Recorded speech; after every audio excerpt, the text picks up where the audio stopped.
99대 1입니다. 우리가 99의 성령의 능력을 힘입으면, 그 능력에 사로잡히면 그 능력으로 능치 못할 일이 없는 줄 믿습니다. 늘 성령 충만하시기 바랍니다. 네, 그러면 놀라운 역사가 일어날 줄 믿습니다.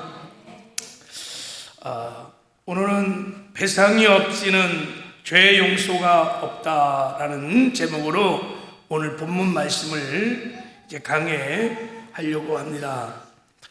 제가 본문을 이야기하여 제가 꾸며낸 이야기를 하나 좀 먼저 얘기를 하려고 합니다. 여러분들이 그릇가게 주인이라 생각하고 한번 이야기를 들어보세요. 자, 어느 날 가게에 어떤 손님이 와서 예쁜 그릇을, 비싼 그릇을 이렇게 저렇게 만지다가 그만 그릇이 깨져버렸어요.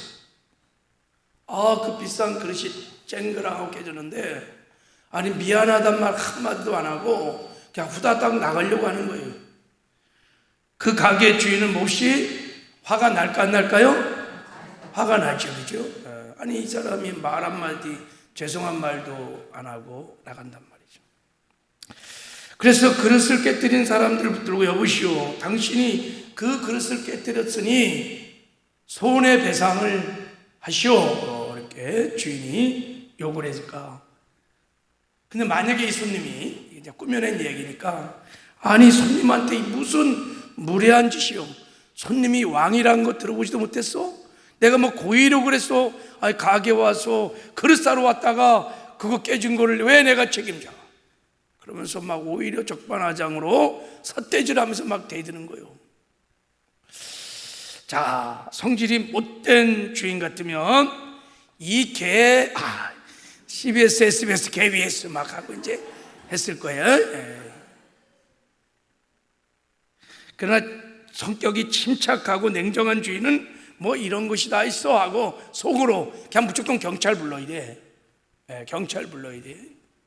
아무리 착한 주인도, 여러분같이 착한 그릇 가게 주인도 마음이 굉장히 상할 것입니다. 여러분, 이 세상에 살면서 혹시 이런 손해를 당해본 일이 있나요? 반대로 다른 사람에게 이런 손해를 끼친 적이 있을까요? 이런 재산에, 이런 물질적인 손해뿐만 아니라 어떤 정신적인 또 육체적인 그런 손해도 마찬가지. 내가 손해를 당할 때, 반대로 이런 손해를 입혔을 때 우리는 어떻게 처리를 해야 될까? 그리고 이것이 쌍방의 책임일 때 이런 것들을 어떻게 처리해야 되는가? 바로 이런 질문에 대한 답을 주는 말씀이 오늘 본문 말씀입니다. 손해배상에 관한 말씀이에요. 오늘 말씀에 보면 배상할지어다, 배상할지어다, 배상할지어다 하는 단어가 막 계속 나와요. 결론적으로 손해배상에 대한 하나님의 말씀은 아주 단호합니다. 손해를 입혔으면 반드시 배상할지어다, 배상을 해야 되는 거예요. 그것도 갑절로, 4배로, 5배로, 그리고 몸을 팔아서도 제일 좋은 것으로 배상을 하라는 거예요. 그래야 죄사함을 받는다는 거예요. 네가 갑절로, 5배로, 4배로 네 몸을 팔아서 노예로 배상을 반드시 해야 죄사함을 얻는다는 거예요. 그러니까 보상이 없이는 죄 용서도 없다. 한번 생각해 보세요. 남에게 내가 어떤 물질적인, 정신적인 손해를 막 끼쳐놓고, 뭐 상처 같은 거 잔뜩 줘놓고 하나님께 회개하고 그 사람에게 보상도 안 하고 미안해, 하나님께 회개했으니 나는 끝났어. 여러분, 그러면 그 사람의 죄가 사해질까요? 안 질까요? 죄사함이 일어나지 않아요.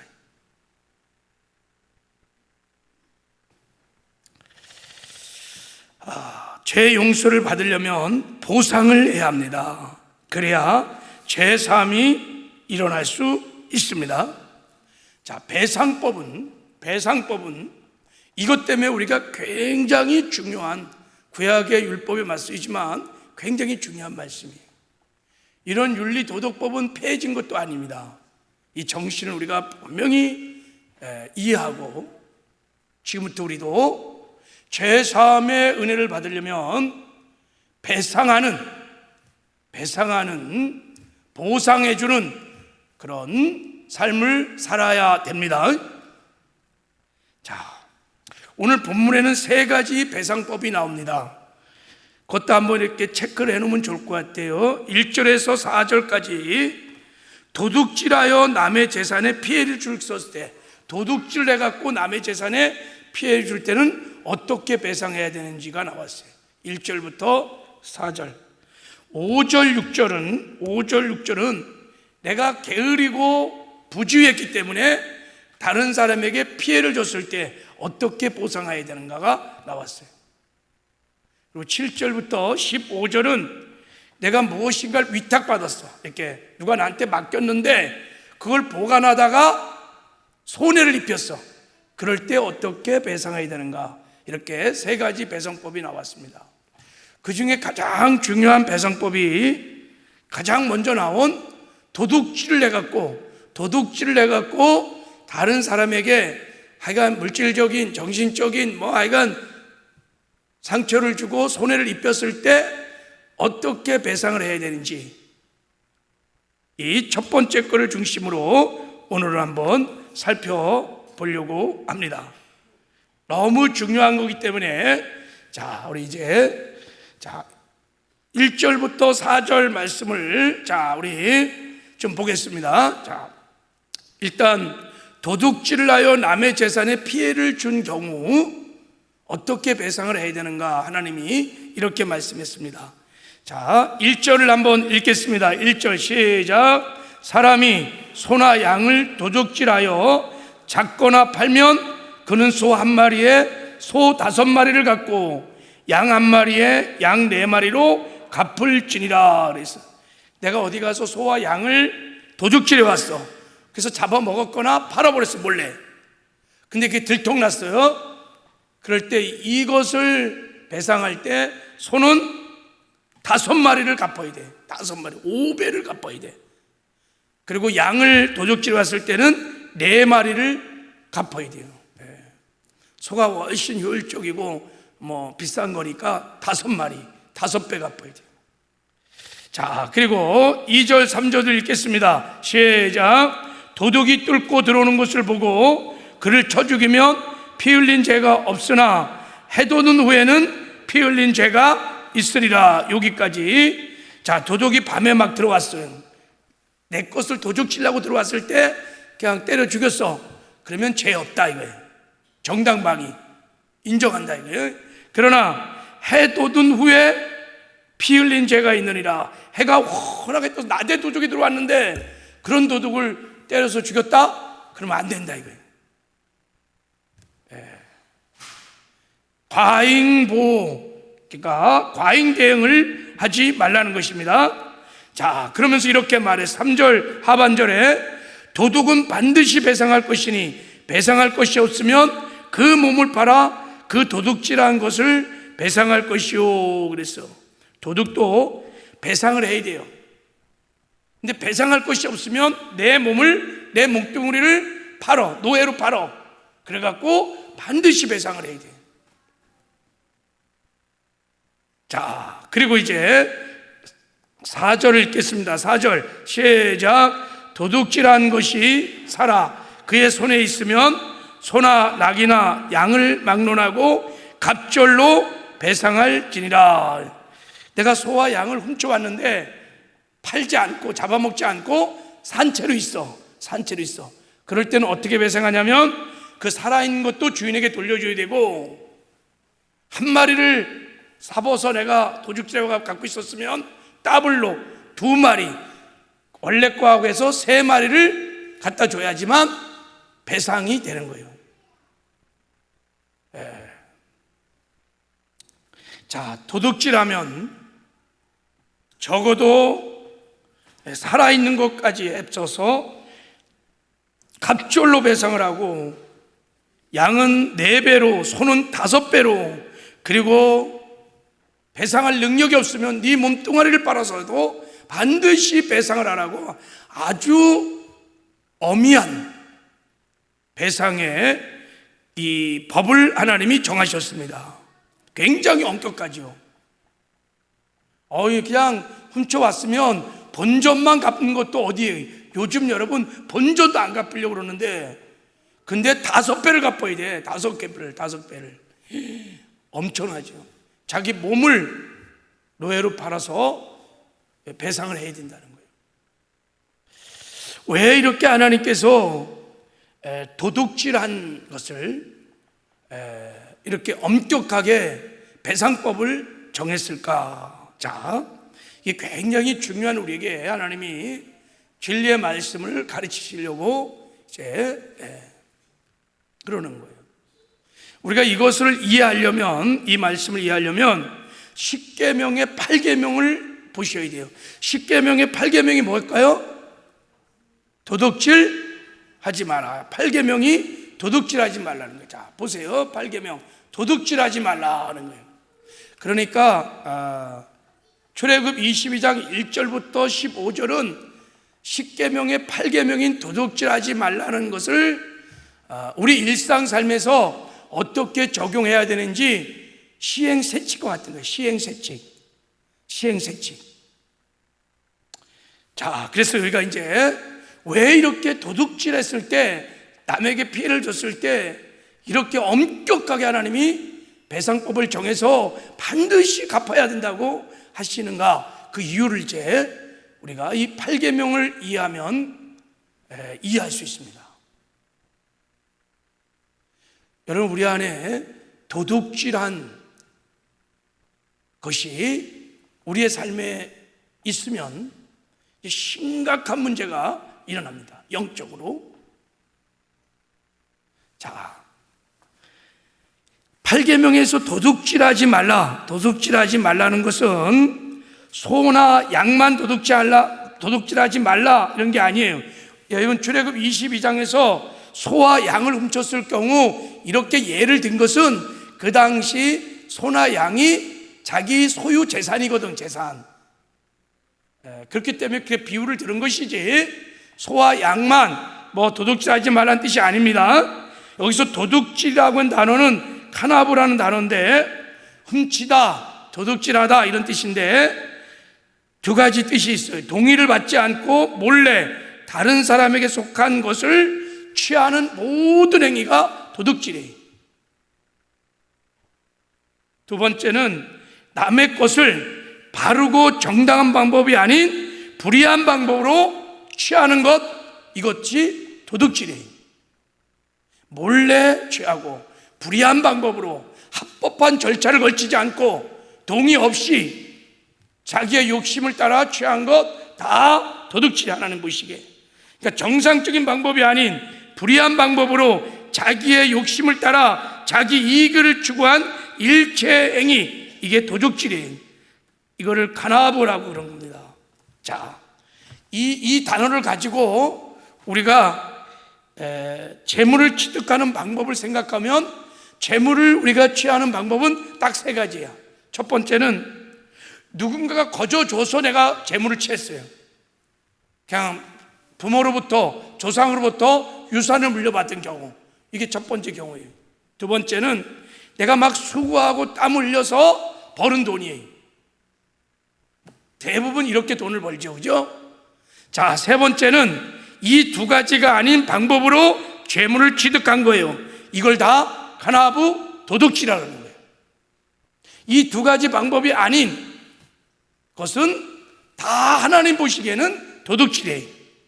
다른 사람의 물건이나 재산을 내가 아무 노력 없이 가지는 경우, 당사자의 동의 없이 내가 그 재물을 취하게 되는 경우, 이걸 다 도둑질이라고 그래요. 카나브란 뜻입니다.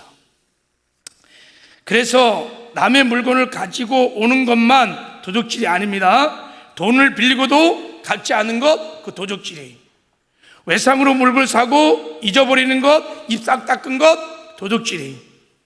자신의 지위를 이용하여 뇌물을 받은 것 도둑질행, 도박하여 돈이나 재산을 끌어모은 것 도둑질행, 세금 떼어 먹은 것 도둑질행, 고용주가 피고용주에게 정당한 이금을 지불하지 않는 것 도둑질행, 장사하는 사람이 바가지 씌워서 도둑질행, 부모 몰래 재산을 처분하고 사용하는 것 다 도둑질행, 엄청나게 많습니다. 그리고 내가 땀을 흘리지 않고 불법적인 불로소득은 다 도둑질입니다.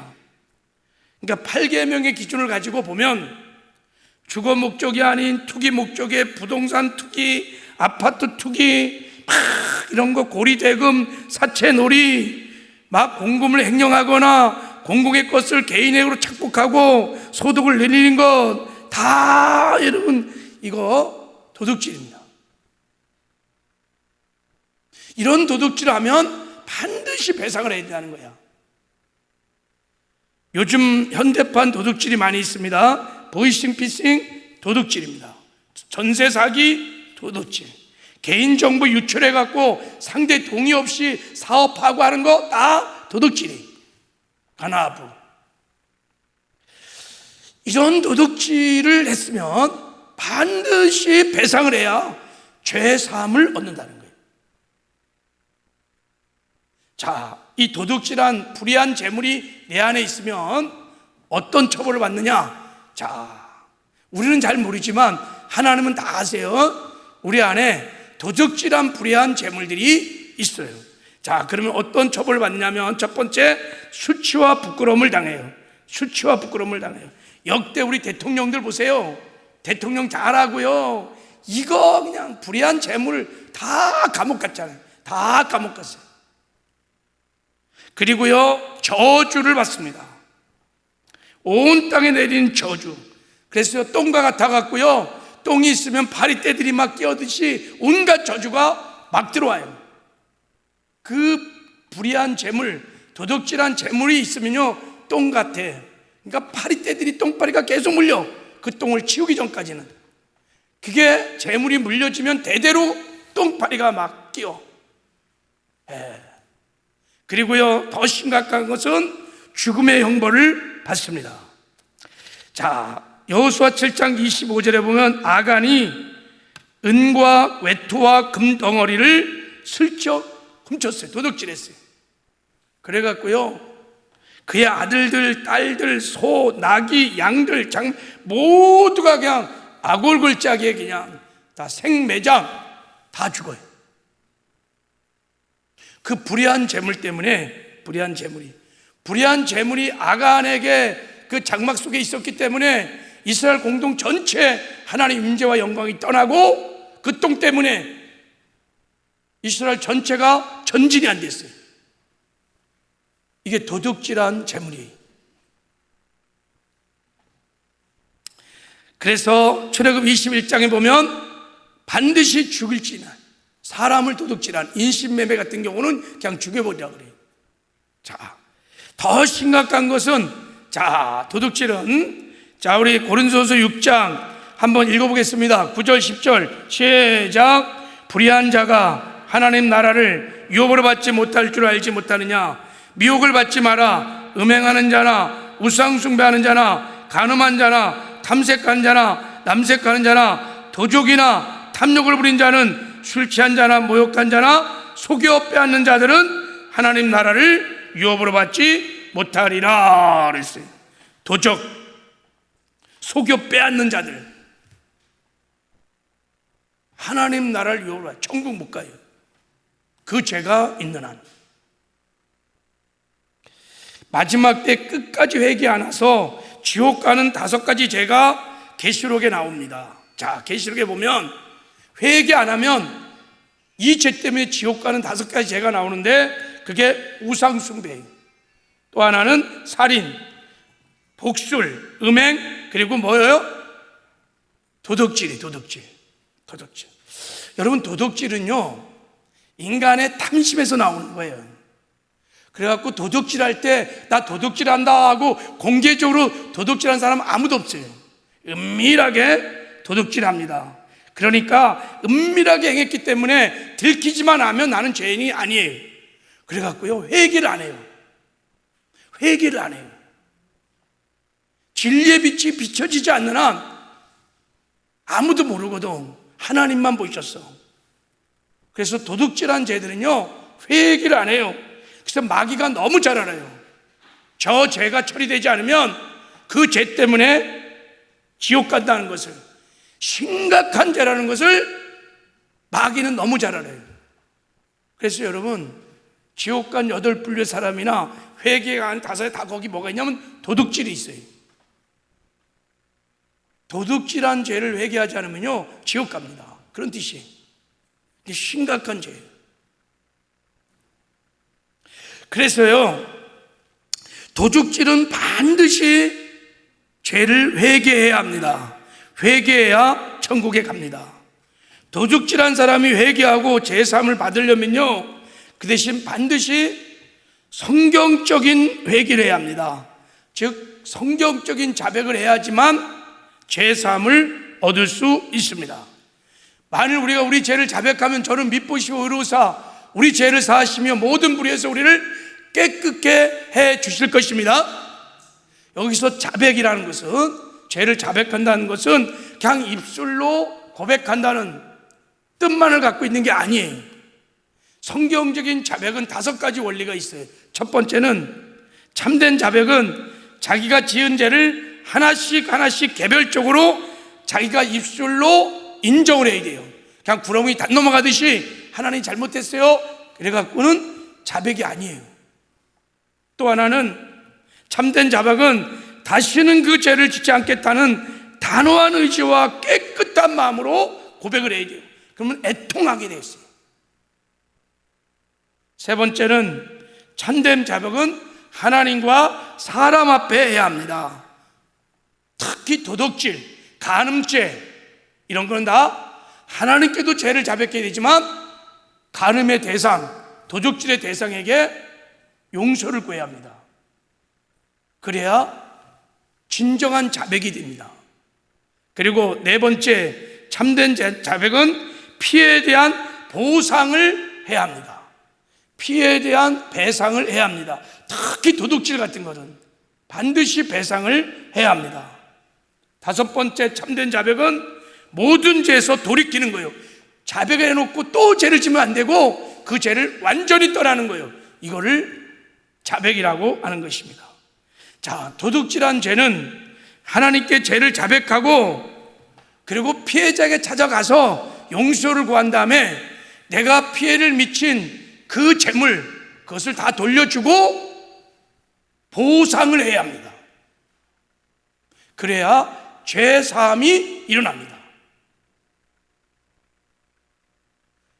아니, 누구의 돈 말이야 수억 슬쩍 한 다음에 하나님 죄송해요, 잘못했어요, 그러면 그 죄가 사해질까 안 될까요? 안 된다는 거야. 그 불의한 재물이 있어서 이 땅에서도 저주가 막 오는 것이고, 그리고 그 죄 때문에 회개가 안 되기 때문에 천국을 못 가는 겁니다. 자, 구약에는 특별히 도둑질 때문에 특별한 제사가 있었어요. 5가지 제사 중에 속건제라는 제사를 하나님이 별도로 드리게 하셨습니다. 자, 보세요. 속건제를 어떻게 드리냐면 죄를 자백하고 손해배상을 해야 죄사함을 받습니다. 자, 레위기 6장 1절 3절을 먼저 보면, 자, 여호와께서 모세에게 일러 가라사대 누구든지 여호와께 신실치 못하여 번제하되 곧 남의 물건을 막거나, 남의 물건을 막고놓고도 사실을 부인하는 거예요. 전당 잡거나 친구나 이웃의 담보물을 횡령하는 겁니다. 강도질하거나 늑봉하거나, 이것은 강제로 뺏는 거예요. 그러면서도 사실을 부인해. 자기가 강제로 뺏고 막 남의 것을 도둑질했는데도 싹 입당는다는 거야. 그리고 남의 잃은 물건을 내가 유실물을 슬쩍 갖고 있으면서도 안 갖고 있는 척 한단 말이지. 이거를 죄다 그래, 죄. 도둑질이에요. 자, 그래서 자, 이렇게 나와서 두 번째, 자, 6장 1절 여기. 자, 이제 이런 사람들을 레위기 6장 4절 5절은 이렇게 말합니다. 자, 이는 죄를 범하였고 죄가 있는 자니. 도둑질한 사람은 죄인이다, 이런 뜻이에요. 그 빼앗은 것이나 늑봉한 것이나 맡은 것이나 얻은 유실물이나 무릇 그 거짓 맹세한 물건을 돌려보내고, 일단은 자기가 강제로 빼뒀던, 도둑질해 왔던, 훔쳐왔던 그것을 일단 돌려보내야 돼요. 본래 그 가져온 거 있죠, 돌려보내야 돼요. 그리고 그것만 돌려보내면 안 돼요. 그 본물의 5분의 1을 더하여 돌려보내야 돼요, 임자에게. 그것을 5분의 1을 더하여 배상을 해서 보내야 돼요. 자, 그런 다음에 이제 하나님 앞에 속건제를 드려요. 자, 6절에 보면 그는 또 자기가 훔쳐온 거 돌려주고 플러스 배상을 한 다음에 속건제를 하나님께 드려요. 속건제를 여호와께 가져오니 그러면 어떻게 되느냐? 자, 7절은 같이 읽겠습니다. 시작. 제사장은 여호와 앞에서 그를 위하여 속죄한즉 그는 무슨 어물이든지 사함을 얻으리라 그랬어요. 훔쳐온 물건들이요, 훔쳐온 돈들이요, 다 돌려주고 거기에 보상을 다 해갖고 돌려준 다음에 하나님 앞에, 하나님 잘못했어요, 용서해 주세요, 속건제를 드릴 때 하나님이 그때 비로소 죄를 사하여 주신다는 것입니다.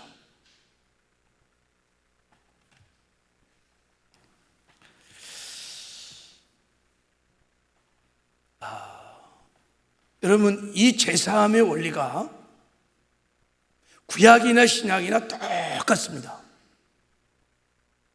그래서 라티몬이라는 유명한 신학자가 이런 말을 했습니다.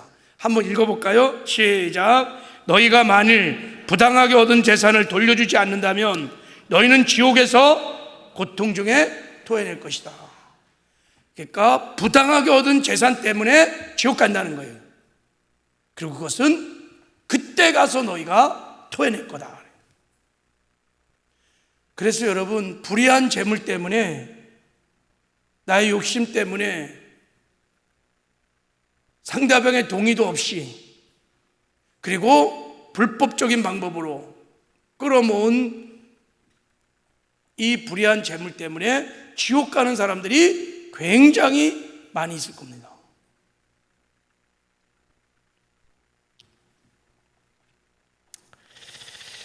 참된 자백은 피해에 대한 보상이 반드시 해야 합니다.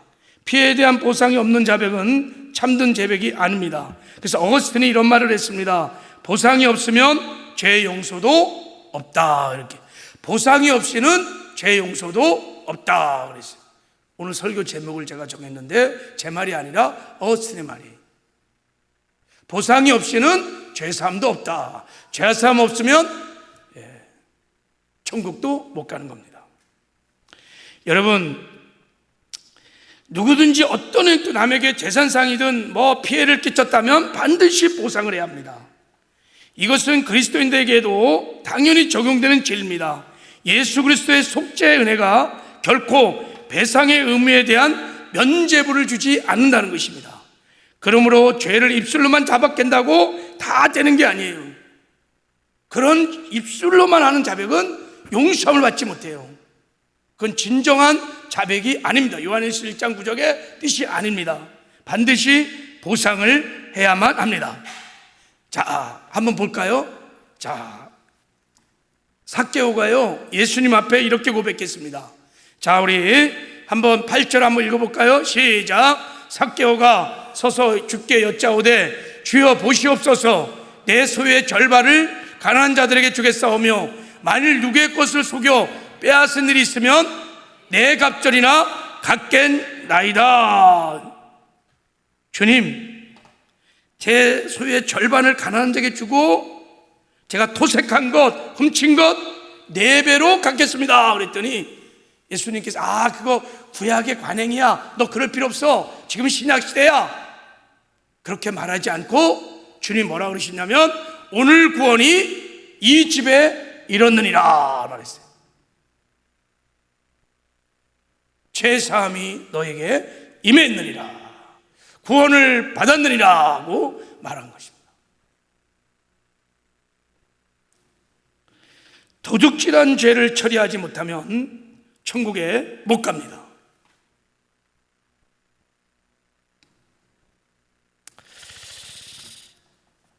제가 이 설교 이렇게 묵상하면서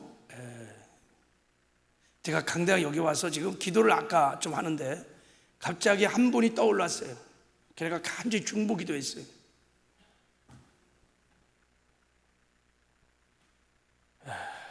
교회 땅을 살 때 7만 원짜리 11만 원에 샀어요. 이게 도둑질입니다. 이 죄는요, 아무리 자기 혼자 하나님 앞에 고백해도 아무리 선한 행을 해도 사함이 없어요. 회중 앞에 나타나서 용서를 구하고 배상을 해야 합니다. 그래야 죄 사함이 임해요. 이런 일들이 교회 안에 많이 있습니다. 이건 극단적인 예고. 증보했습니다. 제가 사랑하는 마음으로 중보했습니다. 하나님이 회개의 시간을 주십니다. 사랑하기 때문에 회개의 시간을 주실 때 회개하셔야 합니다. 그래서 여러분, 성경에 간음한 죄, 도둑질한 죄 다 지옥 가는 죄들이에요. 다 보세요. 계시록에 지옥 간 8분의 사람 보세요. 다 은밀하게 하는 죄들입니다. 인정을 안 해요. 회개를 안 해요. 세상은 마찬가지죠. 들키지만 않으면 죄가 아닌 거예요. 그래서 들킨 죄인들, 감옥에 있는 죄들만 죄인인 거예요. 그러니까 끝까지 소송하고 끝까지 증거 서로 증빙하고 법리로 따지잖아요. 하나님 앞에는 다 죄인인데도 불구하고 끝까지 아니라는 거예요. 증거 없다고. 이게 무서운 것입니다. 그래서 하나님께서 배상법의 첫 번째로 뭐를 뒀냐면, 도둑질해서 남에게 손해를 봤을 때 배상법을 가르쳐 준 것입니다. 그래야 우리가 죄사함을 받을 수 있습니다. 할렐루야. 그냥 여러분, 제가 말씀 전한 겁니다. 제 생각 눈꽃 감지도 아니에요. 그냥 말씀을 그대로 인정하셔야 돼요. 자, 그러면 이제 피해 보상을 하고자 할 때 발생할 수 있는 몇 가지 의문이 있습니다. 먼저, 보상을 하고 싶은데 피해자가 죽은 경우에는 어떻게 할까? 그건요, 가족이나 친지들에게 대신 보상을 하면 됩니다. 그러면 가족도 없어. 그럼 어떻게 하느냐? 가족이나 친지가 없을 때는 피해자가 살아있지만 찾을 수가 없어. 이럴 때는 성경은 이렇게 말합니다. 민수기 5장 7절, 8절만 읽어보겠습니다. 시작. 만일 죄값을 받을 만한 친족이 없거든 그 죄값을 여호와께 드려 제상에 돌릴 것이니 이는 그를 위하여 속죄의 수양에 돌릴 것이니라. 그래서 친족도 없어, 찾지도 못하겠어. 그러면 하나님께 배상을 하라는 것입니다.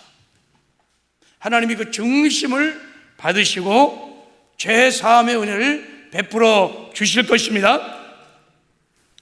그런데 내가 이제 기억이 났어. 내가 도둑질했구나.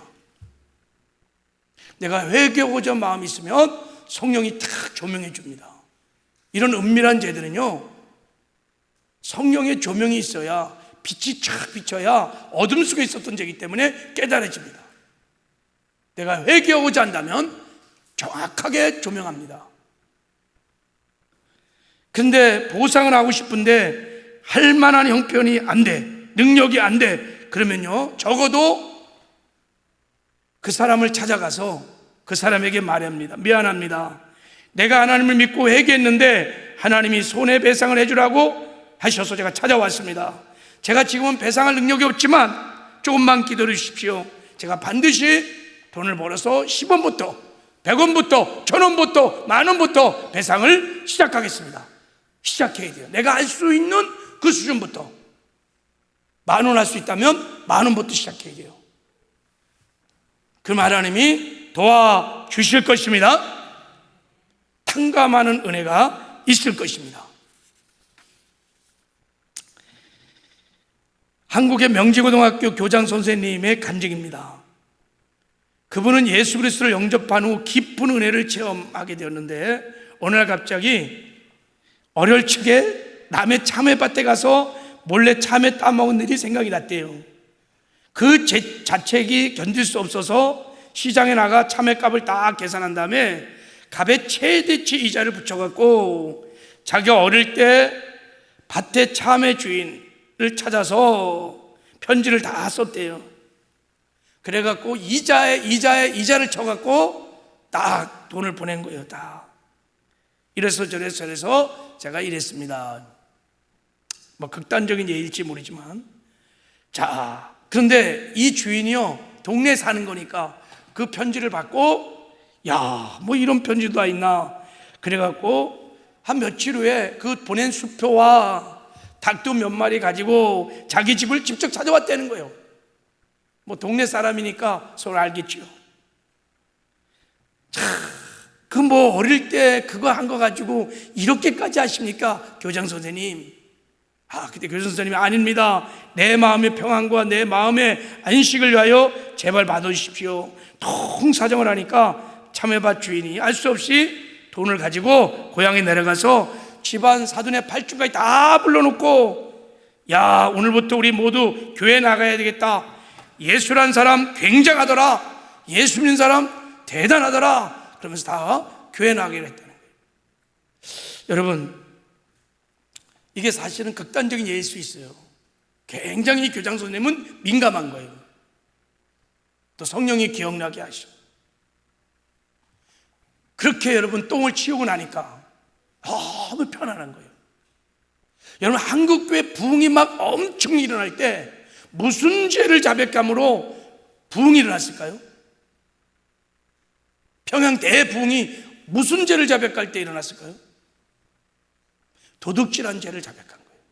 길손주 장로님이 나는 아간인 같은 사람입니다. 나 때문에 하나님의 축복이 우리 교회 부흥이 일어나지 않습니다 하고 나와서 막 죄를 고백했는데 1년 전 임종을 앞두고 나의 친구가 나를 자기 집에 불러들인 다음에 길장로, 나는 곧 세상을 떠날 것 같소. 내 안에는 그만한 능력이 없으니까 내 재산을 잘 관리해 주오 부탁했더니 그렇게 아마 그 재산을 가지고 이 길손 장로가 싹 아간처럼 쓱싹한 거예요. 100불인가 뭐 그다음 큰 돈이죠. 근데 성령의 조명으로 이 도둑질한 불의한 재물 똥을 본 거예요. 그래갖고 성도들 앞에서 막 죄를 고백한 거예요. 이 고백을 듣고 사람들이 막 줄을 서면서 죄를 고백하기 시작했습니다. 한 의료 선교사가 조선에서 가장 정직한 요리사라고 자랑했던 그 집에 요리사가 나오더니만 나는 매번 선교사를 속여왔고 자신의 집과 재산을 선교사님을 속여 확보한 것이라고 도둑질해서 집을 샀다고 막 고백한 거예요.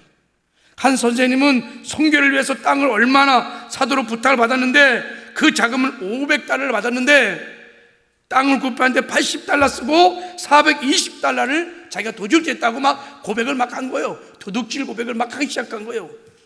그러니까요, 그 은밀하게 숨었던 죄들이, 그 영적인 똥들이 막 치워지면서 하나님의 임재와 기름 부으심과 영광이 막 나타나기 시작한 거예요.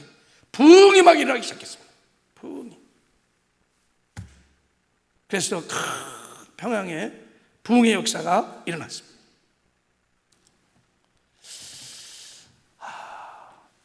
하나님도 우리에게 회개의 기회를 주십니다. 바라기는 오늘 성령의 조명하심과 또 깨달음이 있다면 한번 여러분 잠잠히 하나님 앞에 한번 나가보십시오. 내가 도둑질하여 다른 사람을 물질적으로, 정신적으로, 육체적으로 손해를 끼친 것이 있는가? 기억나는 것이 있다면 그 죄 빨리 치워야 합니다. 하나님 앞에 회개하고 배상해야 합니다. 그냥 성경대로 하셔야 합니다. 그러면 죄 사함이 임할 것입니다. 만약에 그 죄를 처리하지 않으면 장담할 수 없습니다. 그냥 말씀대로 믿으셔야 합니다. 그래서 하나님이 배상법을 우리에게 가르쳐주고 있는 것입니다. 그리고 여러분, 도둑질이 없는 깨끗한 삶을 살려면 우리 힘으로는 안 됩니다. 사람은 근본적 욕심이 있어요. 그래서 여러분, 남의 거 이렇게 안 볼 때 슬쩍 이것만 도둑질이 아니에요. 얼마나 절차와 방법을 무시하고 상대의 동의도 없이, 공동체의 동의도 없이 자기 욕심을 따라 취한 재물, 물건, 얼마나 많은지 모릅니다. 불의한 것들이 많습니다. 그러니까 하늘을 향하여, 어둠을 향하여 문을 여는 거예요. 그러니까 저주들이 막 들어오는 것입니다. 이 땅에 살 때도 고통스럽고, 그리고 그거 얘기하지 않으면, 안 치우면 천국도 못 가고, 저주입니다. 그래서 여러분, 치워야 됩니다. 그리고 치울 뿐만 아니라 평생에 도둑질 없는 깨끗하고 거룩한 삶을 살아야 됩니다. 그 삶을 어떻게 사느냐? 나 죽고 예수를 살아야 합니다. 내 욕심 많은 옛사람이 죽어야 합니다. 그리고 내 안에 주님이 사신 것을 믿고 주님 바라보면서 주님이 주신 영의 생각을 따라 순종하고 나가면 여러분, 도둑질하지 않고 우리도 깨끗하고 거룩한 삶을 살게 될 줄 믿습니다. 이런 은혜가 우리 모두에게 있기를 주님의 이름으로 축복합니다. 자, 우리 찬송 한 장 드리고 540장